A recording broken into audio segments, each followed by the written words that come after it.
My brother stood at my father's grave and cried harder than anyone. He held my hand. He told me I would never have to worry about anything. He said we were a team. He said Dad would have wanted us to stay close. I believed every single word. What I did not know, what I could not have imagined standing there in that cold cemetery with dirt still fresh on the ground, was that my brother had already signed the papers. He had already moved the money. He had already started the lie that would cost me 10 years of my life and almost everything I was supposed to inherit.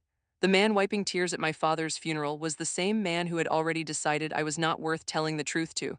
And the worst part is not even what he took. The worst part is how long everyone around me let him keep taking.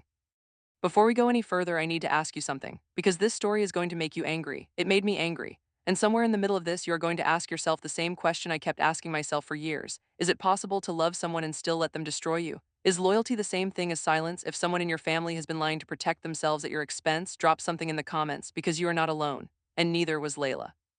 Stay with me, every single word of this matters. My name is Layla, and for a long time I thought my family was one of the good ones. Not perfect, not without arguments or complicated holidays or the kind of tension that sits at a dinner table like an uninvited guest. But good, loyal, the kind of family that showed up. The kind of family where even if things got hard, you knew you were not alone. My father raised us to believe that. He repeated it so often it became something close to a religion in our house. Family first, family always, you protect each other. My brother Damien was 4 years older than me. He was the one who taught me to ride a bike. He was the one who called me the week I started college to make sure I was okay. When my first serious relationship ended badly, Damien drove 3 hours in the rain to take me to dinner and not once made me feel foolish for crying. He was the brother people wish they had. He was the brother I bragged about. He was the brother I would have done anything for. That is the part that makes this so hard to say out loud. Because the person I just described to you, that warm, reliable, emotionally present older brother, was also running a quiet deception that had been going on for close to a decade before I found a single piece of proof. And when the proof came, it did not arrive dramatically. It arrived in the mail on an ordinary Tuesday, in a plain white envelope I almost threw away. But I am getting ahead of myself. Let me take you back to where it actually started. My father was a careful man. He was not wealthy in the way people mean when they use that word casually, but he was financially disciplined in a way that was almost old-fashioned. He owned property, he had savings, he had life insurance policies he had been paying into for over 30 years. He had a retirement account he barely touched. When I was growing up, I did not fully understand what that meant. I just knew we never worried about rent. I just knew the lights always stayed on. I just knew my father slept without the kind of tension that I saw in other parents' eyes. He started getting sick when I was 26. It was gradual at first, a slowness in his walk that he blamed on a bad knee, tiredness he blamed on getting older, then a fall, then a hospital visit, then a diagnosis that changed the shape of every day that came after it. My father had a degenerative neurological condition.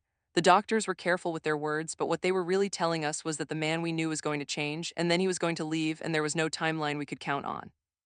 Damien stepped in immediately. He was the firstborn, he lived closer. He had more flexibility in his schedule, or so he told us. He offered to manage the medical bills, manage the care coordination, manage the paperwork. My father, who was proud and private about his finances, agreed. He trusted Damien completely. I was grateful. I was living 2 states away, working a job that did not give me a lot of leave, and I felt guilty about that every single day. The fact that Damien was there, handling things, felt like a gift I did not deserve.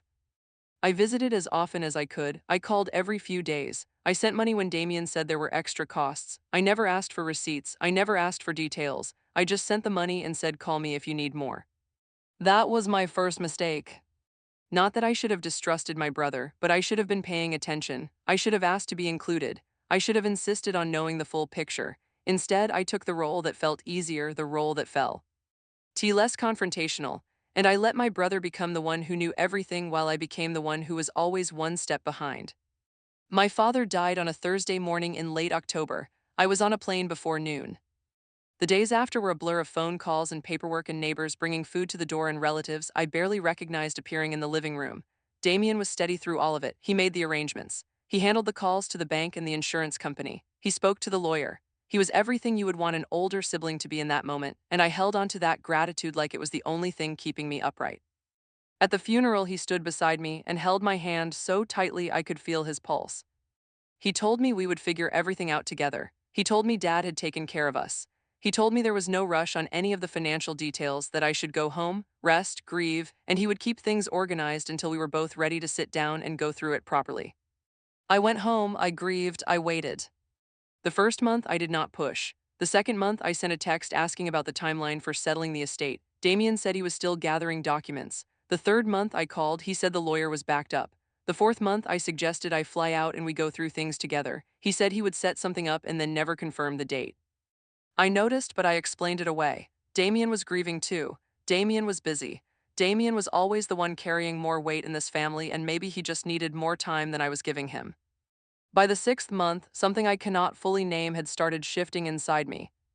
It was not anger yet, it was not even real suspicion. It was more like a hum, a low-grade discomfort I could not locate exactly. The way you sense something is off in a room before you can identify what changed. I started replaying small things. The way Damien had quickly redirected a conversation when I once asked about the life insurance policy. The way he had never once sent me even a rough breakdown of my father's estate. The way every time I brought it up, the call ended not long after. I told myself I was being unfair. I have to say that clearly because I think a lot of people in situations like mine spend months or even years telling themselves that they are the problem, that their instinct is jealousy or impatience or grief talking. I was doing exactly that. I was so committed to being the easy sibling, the understanding one, the one who did not cause scenes, that I was overriding the clearest signal my own mind was sending me. Something was wrong. The envelope arrived on a Tuesday in the seventh month. It was from the county records office. I had not requested anything from them. The name on the letter was mine, but the address looked slightly off, like it had been forwarded or rerouted. Inside was a standard notice about a property transfer that had been filed under my father's name and estate, a property I had never heard of. I sat at my kitchen table for a long time just staring at it. My father had owned the house we grew up in. I knew that. He had also mentioned years earlier that he owned a small rental property on the other side of town, something he had bought in the 1990s and held onto. I had not thought much about it. I had not thought much about any of the specific assets because I had trusted Damien to handle all of that, and I had trusted our father's lawyer to make sure everything was done correctly. The notice in my hand said that the rental property had been transferred. The new owner was listed clearly. It was not me, it was not the estate. It was a company with a name I did not recognize, registered to an address I did not recognize. I typed the company name into a search engine. The registered agent listed for that company was my brother Damien. I want to tell you what it feels like to have your understanding of your own family rewritten in the space of 30 seconds. It feels like the floor dropping, not in a dramatic way, in a quiet, devastating, almost clinical way, like being shown an x-ray and realizing the fracture was there the whole time and nobody told you. I put the notice down, I made myself a cup of tea I never drank, I sat very still for a long time. And then I picked up the phone and called the attorney who had handled my father's estate. I did not call Damien, I want to be clear about that. Every part of me wanted to call Damien. Every part of me wanted a simple explanation. I wanted him to answer and say, Layla, of course, let me explain. There is a perfectly logical reason for all of this, and I am sorry I did not loop you in sooner. I wanted that so badly it almost physically hurt not to dial his number. But something in me knew that if I called him first, I would lose the only advantage I currently had, which was that he did not know what I had found. The attorney's office took 2 days to return my call. When the paralegal finally reached me, she was polite and careful and said very little of substance. She told me the estate had been settled. She told me the distribution had been completed. She said all documentation had been filed with the court. When I asked for copies of the distribution records, she said I would need to submit a formal written request. I submitted it that same afternoon. While I waited, I started looking for other things. I am not someone who had ever thought of herself as an investigator. I was not strategic. I was not calculating. What I was in that moment was someone whose grief had suddenly curdled into something much colder, and I needed to understand the full shape of what had happened before I said a single word to anyone in my family. I went back through every text message Damien had sent me in the past year. I looked at the language carefully. Every time I had asked about the estate, he had not lied outright. He had used words like still working through it and the lawyer is sorting the details and let's wait until things are more settled. He had not said nothing wrong was happening. He had also never once said what was happening. The words were technically true. The impression they created was completely false. That is a specific kind of dishonesty, and it is much harder to confront than a direct lie because the person can always say you misunderstood. My mother had passed when I was in high school. I had no other siblings. My father's family was mostly abroad. The people who were closest to my father's final years were Damien, a cousin named Rosalind who had helped with some caregiving, and an old family friend named Mr. Ibarra who had known my father for over 40 years. I called Mr. Ibarra. He was quiet when I told him why I was calling. A different kind of quiet than awkward or confused. The kind of quiet that means someone is choosing words very carefully. He said he was glad I called. He said he had wondered if I would. He said that in the last 6 months of my father's life, there had been several conversations about the estate. He said my father had been very clear in those conversations that he wanted his assets divided equally between his two children. He said my father had said this multiple times, including once directly to Damien in front of Mr. Ibarra. He said he did not know all the details of what happened after my father passed, but he said something that sat in my chest like a stone. He said my father had expressed concern near the end about whether the paperwork was still the way he wanted it. He said my father had asked Damien to confirm nothing had changed. He said Damien had confirmed it. He said my father had seemed reassured. He said he was sorry he had not called me sooner. I told him he had nothing to apologize for. I meant it, but I also sat with what he had told me for a long time afterward. Because what Mr. Ibarra had just described was not a misunderstanding. What he described was a man reassuring his dying father with information that was either already false or that he had no intention of honoring. And there is something about that specific detail that I cannot easily put words around even now. That Damien looked at our father in his final months and said what was needed to give him peace while already planning something different. I do not know if that is something I will ever fully process. The documents from the lawyer's office arrived 10 days later. I sat at my kitchen table with a cup of coffee and read through everything slowly. And what I found was this: the estate had been formally settled 8 months after my father's death. The distribution listed in the court filing showed one beneficiary. That beneficiary was Damien. My name appeared nowhere in the distribution. My name appeared on the original will in a copy that was attached as reference, showing a 50-50 split between both children. But the final court-filed distribution document showed something different. There was an amendment filed 4 months before my father's death, signed according to the document by my father, witnessed by two people whose names I did not recognize. The amendment removed my name from the primary distribution and replaced it with a family trust controlled by the executor of the estate, which was Damien. I read it 3 times. I called a lawyer.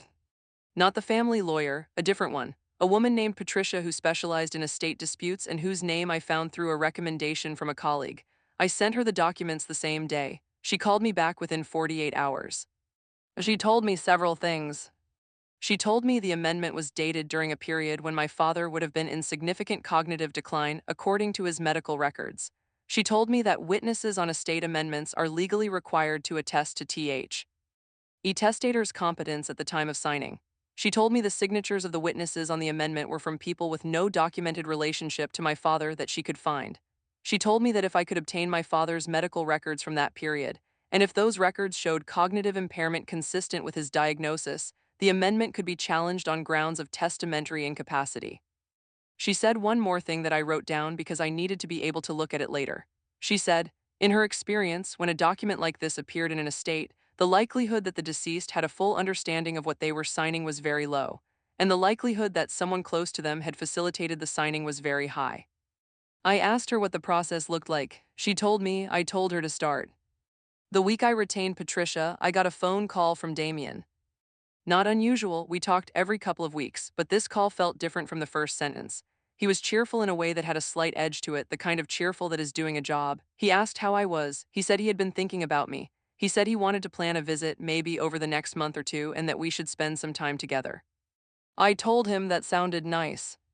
He then mentioned, almost as an aside, that the estate was fully wrapped up and that he had tried to reach me a few times about it but kept missing me. He said he hoped I understood that these things took longer than expected and that everything had been handled carefully in line with what Dad would have wanted.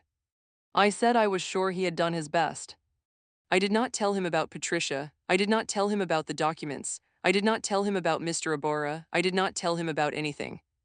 I got off the phone and I sat with the fact that my brother had just looked me in the eye, so to speak, and told me the estate had been handled correctly when he had to know. He absolutely had to know that it had not been. Patricia filed the challenge 2 months later. The filing named Damien as the party who had benefited from the disputed amendment. It cited the timeline of my father's cognitive decline. It cited the lack of verifiable relationship between my father and the two witnesses. It cited the fact that I, as a named beneficiary in the original will, had received no documentation, no communication, and no distribution. It was a quiet document, legal language, clear and controlled. But every word of it said the same thing. My brother had taken what was not his and had let me believe something that was not true. Damien was served on a Thursday. He called me on Friday morning. He did not call to confess. He called to be confused. He said he could not understand why I had done this, why I had gone behind his back to a lawyer, why I had not just come to him if I had questions. He said the estate had been handled properly. He said Dad had changed his mind near the end and that it was his right to do that. He said I was destroying the family over a misunderstanding. He said he was hurt. He said he was blindsided. He said he thought we were closer than this. I listened to all of it. When he finished, I said one thing. I said, Damien, I have the original will, I have the amendment, I have the medical records from the period the amendment was signed, and I have testimony from someone who was in the room when Dad told you directly what he wanted for both of us. I said, I am not calling to fight. I am calling because I thought you deserved to hear my voice when I tell you that I know. The line was very quiet. Then he said he needed to call his lawyer. I said that sounded like a good idea. Rosalind called me 2 days later. Rosalind, the cousin who had helped with caregiving. Rosalind, who had been in that house during some of those final months. She did not call to take sides, she said. She called because she had been carrying something and she could not carry it anymore. She told me that in the last weeks of my father's life, a man she did not know had come to the house twice. She said Damien had introduced him as someone from the lawyer's office who needed signatures on updated documents. She said my father had been having more difficult days and was not always fully present in his conversations, but he had been willing to sign when Damien sat with him and guided his hand and told him it was just paperwork updates, just standard things, everything was fine, nothing was changing. She said she had been in the room. She said she had not understood what she was witnessing at the time. She said afterward she had asked Damien what the paperwork was, and he had said it was standard estate planning and not to worry. She said she was sorry. She said she should have asked more questions. She said she thought about it every day. I asked her if she would be willing to write down what she had seen and sign I. She said yes without any hesitation. Rosalind's statement became the most important piece of evidence in Patricia's case. Because what Rosalind described was not a man updating paperwork. What she described was a man guiding a cognitively declining parent through a document signing that that parent did not have the capacity to fully understand. What she described was facilitated. What she described had a name in legal terms, and that name was not kind to Damien. The legal process took several more months. It was not fast, it was not clean. There were responses filed and counterarguments made in one very uncomfortable mediation session where I sat across a table from my brother for the first time since our father's funeral. He looked older. He looked like a man who had been carrying something too. I did not feel satisfaction looking at him. I want to say that clearly. I did not feel triumphant. I felt something more complicated and more tired than that. His lawyer offered a settlement at mediation. It was not what the full distribution should have been, but it was significant. Patricia said it was a reasonable outcome given the cost and uncertainty of litigation. She said the risk of going further was real and the offer on the table was meaningful. I asked her what she would do. She said she would take it and protect herself going forward. I signed the agreement. Damien signed it too. There was no apology in the agreement. There was no admission of wrongdoing in the formal language, but there was a transfer of funds. There was a transfer of the rental property. And there was a legal document that would sit in a court file with my name on it and a resolution that meant Damien could not revisit it. The day the transfer finalized, I sat in my car in a parking lot for a while and did not know what to feel. That is the honest answer. I did not feel relief exactly. I did not feel the clean satisfaction of a story that ends the way it is supposed to end. I felt something more like the end of a long illness. Like when a fever finally breaks and you are not happy, you are just empty and quiet and glad the worst part is over. But I am not done with this story, because what happened after the settlement is the part that taught me the most. About 3 weeks after everything was finalized, Damien called. I did not answer. He called twice more that week. On the fourth attempt, he left a voicemail. He said he wanted to talk. He said not about the money, not about the estate, but about us, about our relationship. He said losing Dad had been hard on him too. He said he had not handled things well. He said he had been under enormous pressure that I did not know about and that he had made decisions he was not proud of. He said he missed his sister. He said he was hoping we could find a way forward. I listened to the voicemail twice. Then I put my phone down and I thought about something my father used to say. He used to say that forgiveness is not for the other person. It is a thing you do to set yourself free. He said holding onto bitterness is like drinking poison and expecting the other person to get sick. I had heard that many times growing up. I had believed it in the abstract way you believe things before they are tested. I thought about it carefully this time. I thought about what forgiveness would mean and what it would not mean, and I realized something important. Forgiveness and trust are not the same thing. You can choose to release the bitterness. You can choose to stop carrying the weight of someone else's wrong, but that does not mean you open the door again. That does not mean you rebuild the relationship on the same foundation. That does not mean you forget that the man who cried at your father's grave had already set the theft in motion. I did not call Damien back. A few months later, I got a message from an aunt on my father's side. She said Damien had told the family that the legal dispute had been a misunderstanding, that I had been given bad information by a lawyer who was trying to make money, and that he and I had resolved everything and were doing well. She said she was glad we had worked it out. I sat with that for a moment. Then I called my aunt, not to tell her the full story, not to wage a war in the family group chat, but to say gently and clearly that what had happened was not a misunderstanding, that the resolution was real but not the story he was telling, and that if she had questions I was happy to answer them, but I was not going to go into detail. She was quiet for a moment. Then she said she appreciated me telling her. She said she had wondered. I think that was the most I needed. Not a public vindication, not a scene, just one person in the family who was not going to keep repeating a false story because they heard it from the wrong source. I learned a lot about myself in this period. I learned that I had spent years being easy, being agreeable, being the sibling. Who did not push, did not ask, did not insist. And I had told myself that this was love, that this was loyalty, that this was how you kept a family together. What I did not see clearly enough was that my ease was only comfortable for me. For Damien, it had been something else. My silence had been a door he walked through. My trust had been a tool. My grief had been a window of opportunity. I do not say this to be harsh about who I was. I was not wrong to be kind. I was not wrong to trust, but I had confused trust with abdication. I had confused love with willingness to be left in the dark, and those are different things. A person who loves you does not need you to remain uninformed to love you back. A brother who is acting in good faith does not have a reason to keep you at arm's length from every financial detail for months after your father's death. I should have known the difference sooner. I know it now. The rental property went through a long process of being properly transferred to me as part of the settlement. When I finally held the deed in my hands with my name on it, I sat with it in a way that surprised me. It was not the money, it was not even the property specifically. It was the fact that my father had wanted me to have it. He had wanted both of his children to be provided for. He had made decisions with both of us in mind, and someone had tried to erase my half of that. Had tried to quietly remove me from my own inheritance and trust that I would never notice or never fight. The paper in my hands was proof that I noticed, that I fought, that I did not let love for my brother be the reason I disappeared. The financial settlement was not everything it should have been in a perfectly fair world, but it was enough to matter. It was enough to give me stability I had not had. I used part of it to pay off debt that had been stressing me for years. I used part of it to put into savings in a way that finally felt like a foundation rather than a temporary pause between emergencies.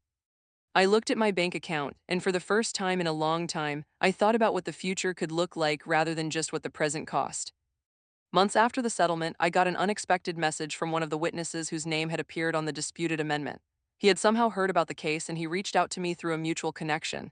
He said he wanted me to know that he had not been told what he was signing as a witness. He said he had been presented with the document as routine estate paperwork. He said he had not known my father and had signed without understanding the implications. He said he felt terrible about it. I believed him. And that detail told me something about how carefully Damien had constructed this. He had not used people who understood what they were participating in. He had used people who would sign without asking questions. He had been deliberate and careful and patient about building something that would be hard to unravel. It had taken a white envelope in a plain mail, 10 days of waiting for documents, one phone call to Mr. Ibarra, and a lawyer named Patricia to start unraveling it. But it had come apart. That is the thing about careful lies. They are more fragile than they look because they require the deceived person to keep cooperating with their own deception. They require the person who is being kept in the dark to stay there. The moment Layla walked toward the light, the whole structure started to crack, not because she was powerful, not because she had resources or connections or legal expertise, but because she stopped telling herself the comfortable story and started asking the real questions. There is something I want to say about the specific kind of grief that comes with a betrayal like this. It is not one grief, it is several. There is the grief of losing your father. That one was always going to be there regardless of anything Damien did. But the betrayal added layers to it that were harder to move through. Because when you lose a parent and then find out that their death was used as an opportunity, you lose something else too. You lose the ability to grieve cleanly. You lose the ability to have that loss be purely about the person who is gone. Instead, the grief gets complicated, gets mixed with anger and confusion and a specific kind of sorrow for the version of your family you thought you had. That is a particular cruelty. And I think Damien, whatever else he understood or did not understand that. He thought he was making a financial decision. He was actually reaching into something much more personal than money. The other grief is the grief for the brother I thought I had. Because that brother was real too in some ways. The man who drove through rain to take me to dinner. The man who called when I started college, that was not a complete performance. People are not usually all one thing. Damien was genuine. Nearly my brother in many moments. He also made choices that were not compatible with being the brother I needed in the most critical moment of our shared lives. Both of those things are true. Holding both of them is one of the harder things I have done. About 8 months after the settlement finalized, something shifted in me that I had not expected. I started feeling less angry. Not because things had been made right, not because the grief was gone or the loss was resolved, but because I was no longer spending energy on something I could not control. The legal process had ended. The financial piece was done. I had stopped waiting for Damien to become someone who would explain himself honestly. I had stopped waiting for an apology I was never going to receive. And in the space where all that waiting used to live, something quieter moved in. I started paying more attention to the people in my life who had been there the whole time. Patricia, who had handled my case with a kind of steady competence that I found genuinely comforting. Mr. Ibarra, who had known my father for 40 years and who called to check on me occasionally in the months after. Rosalind, who had come forward with something that was difficult to tell and had done it anyway because she felt it was right. A few friends who had listened to me more than they reasonably had to during all of this. Those people did not make the news of the story. Nobody talks about the steady ones. Everybody talks about the betrayal. But the steady ones are what keeps you from deciding the world is only made of people like Damien. A year after everything settled, I went back to the house I grew up in. Damien still lived there. It was part of the original estate and had not been included in the disputed portion, so it stayed with him after everything was resolved. I did not go inside. I did not knock on the door. I parked down the street and looked at the house for a while, the tree in the front yard that my father had planted when I was 5. The paint color that was slightly wrong, a little too beige, something my father had always meant to fix but never did. I thought about what that house had meant and what it no longer meant to me. I thought about how much of my sense of family had been tied to a physical place and a set of stories I had believed about the people inside it. I thought about how the stories had turned out to be incomplete. I thought about how that did not erase the parts that were real. Then I drove away. Not angry, not sad in a sharp way. Just carrying something that I think I will carry for a long time in the way you carry the complicated things, not heavy enough to break you, just present enough to remind you of what you have learned. Here is what I have learned. Trust is not the same as naivety. You can trust people and still stay awake. You can love someone and still ask questions. You can be the kind person, the loyal person, the one who shows up without being the one who never checks, never asks, never requires transparency from the people who hold things that also belong to you. Those things are not contradictory. You can be warm and still be clear. Silence is not the same as peace. I kept quiet because I wanted peace. I told myself I was being generous, giving Damien time, not making things harder in a hard moment. But my silence was not peace. It was distance from reality. The real situation was moving forward without me, and my silence was letting it. Real peace is not the absence of hard conversations. Real peace is what comes after you have had them and survived them. Your name should be on things that belong to you. That sounds simple, it should be simple. But somewhere in my upbringing, in my training as the easier, less demanding sibling, I had absorbed the idea that asking to know about things felt greedy or suspicious or aggressive. It did not, or rather, even if it did to Damien, that was the right question to ask. My name belonged on my father's estate documents. My name belonged in those conversations. My silence and my willingness to wait was not generosity. It was the absence of a protection I should have insisted on. People show you who they are in documents, not always in conversations, not always in the moments that feel important. Sometimes a person can be warm in every room and cold in every office. Sometimes the real choices show up in the places where nobody is watching and the paperwork is quiet. That is where Damien made his actual decision. In the lawyer's office, in the document that removed my name, in the months of careful delay that kept me from looking too closely. Those were his choices. The rain drive and the dinner and the hand at the grave were also him, but they were not the full picture. And I think the last thing I will say, the thing I have turned over in my mind more than anything else in this whole experience, is this: I do not know if Damien thought he was wrong. I genuinely do. Not know if he told himself a story in which what he did was understandable. Maybe he believed he had done more work for the estate. Maybe he had convinced himself that his proximity to our father's final years entitled him to more. Maybe he had financial pressures I did not know about. Maybe he had been building a justification for so long that by the time he actually did it, the justification felt like reality. I do not know, and I have stopped needing to know. Because understanding why someone does a harmful thing is not the same as accepting the harm.